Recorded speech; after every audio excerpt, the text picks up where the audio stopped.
వాళ్ళని మంచిగా హెల్తీగా చేసి ఇంటికి పంపించినాం. అప్పుడు మాకు గుర్తింపు లేదు, సరే పర్వాలేదు వదిలేసాం. కానీ ఇప్పుడు మాకు ఈ కాంట్రాక్ట్ జియో నెంబర్ 115 మాకైతే ఒప్పందం లేదు. మాకైతే చాలా బాధాకరంగా ఉంది.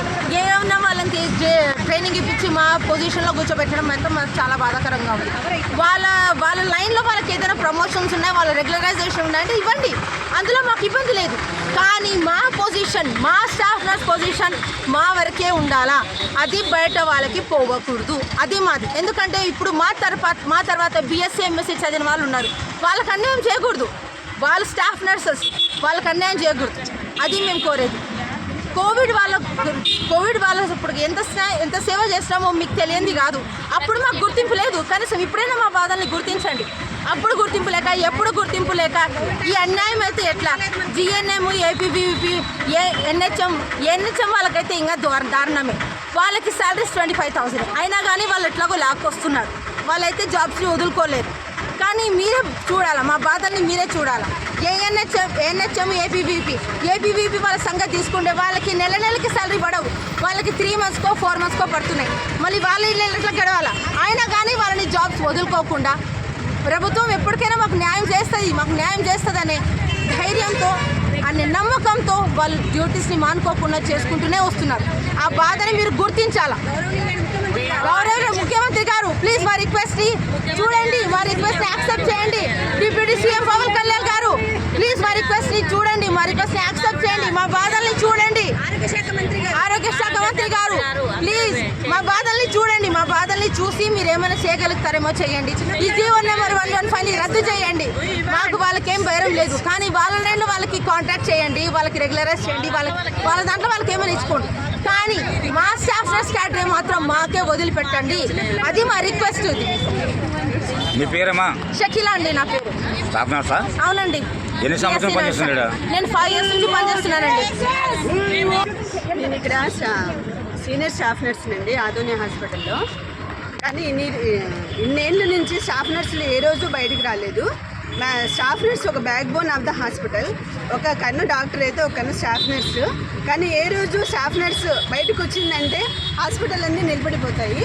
కానీ ఈరోజు స్టాఫ్ నర్సెస్ స్ట్రైక్ బయటకు వస్తున్నారు అని అంటే వాళ్ళకు ఒక ప్రాబ్లము, రోడ్ ఎక్కినారు అని అంటే వాళ్ళకు ఒక పెద్ద ప్రాబ్లం వచ్చింది కాబట్టి రోడ్డు ఎక్కినారు. వాళ్ళ స్థానాలను వేరే వాళ్ళు వచ్చి భర్తీ చేస్తున్నారు.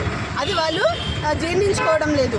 అందుకే మీరు దయచేసి మా స్టాఫ్ నర్సుల పోస్టులు మాకు మాత్రమే ఇప్పించాలి. ఏఎన్ఎంస్ని జిఎన్ఎంస్ చేసి 115 జీవో ద్వారా వాళ్ళను స్టాఫ్ నర్స్ పోస్టులో తెచ్చి కూర్చోబెట్టి ఇది చాలా అన్యాయము. కూర్చోబెట్టడం అనేది చాలా అన్యాయము. ఏఎన్ఎంస్కి ఆల్రెడీ గవర్నమెంట్ పోస్టులు ఉన్నాయి. వాళ్ళకైనా కూడా కాంట్రాక్ట్ వాళ్ళు పోస్టులు లేక ఈరోజు విడుదల చేస్తారు నోటిఫికేషన్, రేపు విడుదల చేస్తారు అని వాళ్ళు వెయిట్ చేస్తున్నారు.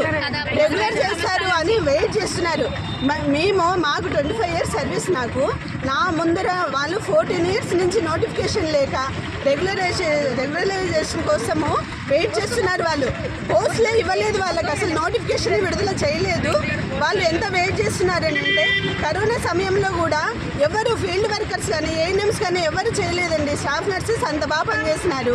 వాళ్ళ ఫ్యామిలీస్ ఏమవుతాయో అనే ఆలోచించకుండా వచ్చి వాళ్ళు అంత సేవ చేస్తున్నారు. ఫ్యామిలీ మెంబర్స్ కూడా పేషెంట్లను పట్టించుకోకపోతే మా స్టాఫ్ నర్సుల దగ్గరుండి డాక్టర్స్ ఉన్నా లేకపోయినా మేము సేవ చేస్తున్నాము.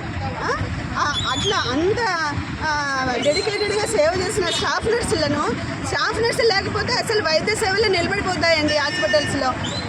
అట్లాంటి స్టాఫ్ నర్సు ప్రాముఖ్యతను గుర్తించి మీరు స్టాఫ్ నర్సులకు న్యాయం చేయాలి. 115 జీవోను రద్దు చేయాలి. ఏవో అసలు అన్వాల్యుబుల్, అసలు అట్లా తీసుకురాకూడదు. ఇన్నేళ్ళలో ఎప్పుడు తీసుకురాలేదు, ఇక మీదట తీసుకురాకూడదు. స్టాఫ్ నర్స్ పోస్టులలో ఒకవేళ స్టాఫ్ నర్సులకు పోస్టులను కూర్చోబెట్టాలంటే స్టాఫ్ నర్సు ట్రైనింగ్ చేసి 3.5 years ట్రైనింగ్ చేసిన వాళ్ళను రెగ్యులర్ చేసి దాంట్లో కూర్చోబెట్టండి. అంతేగాని ఇక మీదట స్టాఫ్ నర్స్ మా భావితరాల వాళ్ళకు కూడా స్టాఫ్ నర్స్ చేయాలి, హాస్పిటల్లో పని చేయాలి అనే మోటివేషన్ ఇక మీదట ఎవరికి రాదు. స్టాఫ్ నర్స్ చేయాలని ఎవరు అనుకోరు. ఇట్లా అన్యాయం చేస్తూ ఉంటే ఎవరు అనుకోరు కూడా. క్యాడర్ వాళ్ళు వచ్చి మా స్టాఫ్ నర్స్ క్యాడర్లో కూర్చుంటున్నారు అని అంటే ఎవరికైనా వాళ్ళ స్థానాల్లో వచ్చి వాళ్ళ ఉనికికే ఈరోజు